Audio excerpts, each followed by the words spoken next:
I love that it's organic, it's natural, it's something that we produce.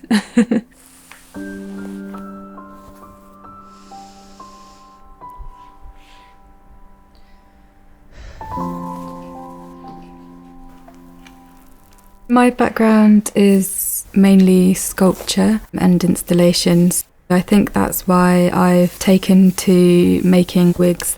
You're making a copy of someone's head basically, but you're doing it with your hands and from images and measurements.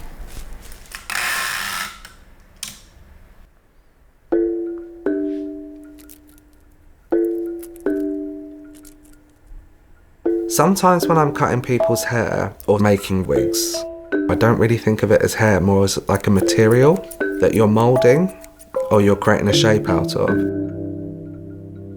They come in wanting to either change their aesthetic or neaten up things, and as soon as you've done that, it makes people feel better about themselves.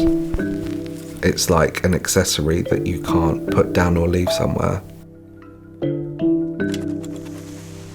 It can influence how you might judge someone, which is why it's important to make sure it's accurate, to allow it to sit and to fall most naturally as it would on a real head of hair.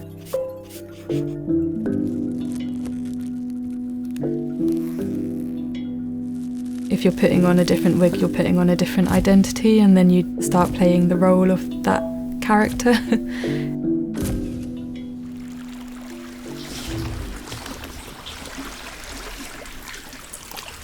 I started to notice that my hairline at the front was starting to recede a bit and everything was starting to thin on top. I started to feel really conscious about having no hair.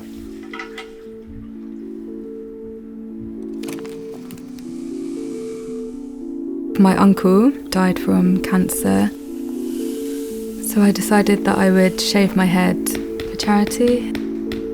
If I grow my hair really long, I could use my hair to make it into a wig. If that was going to happen, I needed to learn how to make wigs. Now I make wigs for film and TV.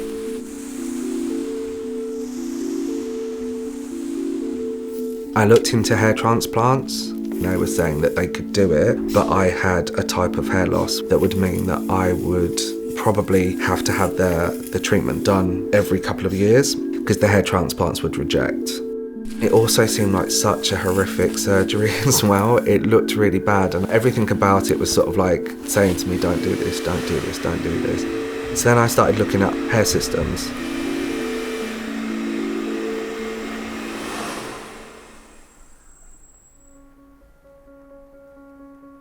The first night I slept without my hair, it almost had like the phantom feeling of it still being there and attached to me, to the point where I felt quite unnerved without it. And I actually took my jumper and wore it on my head and pulled the sleeves round to the side of my neck, where I could kind of just fill that void that was now missing. Perhaps I wasn't quite prepared for how much of an impact that would have on me.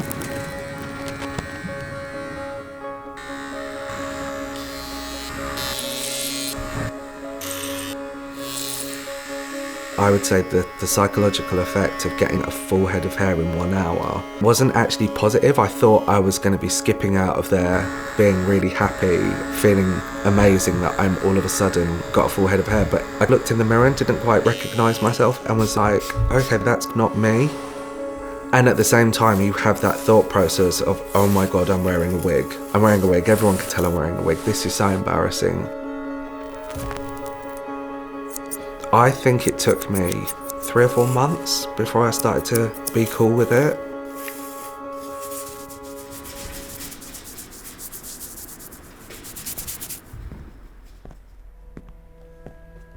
I had to be bold about it.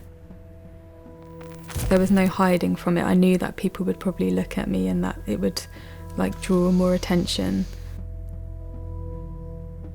To not care about what I looked like or what people thought. it was liberating for me. My confidence completely changed. I found myself actually going to the gym. I found myself losing weight. It sounds so stupid saying it, how can hair do that? How can hair have that kind of power on somebody? But it really can. I thought I'd really like to start making realistic hair systems and wigs for people who are going through some form of hair loss. You know, sometimes people don't want that sympathy. People just want to walk down the street and just blend in.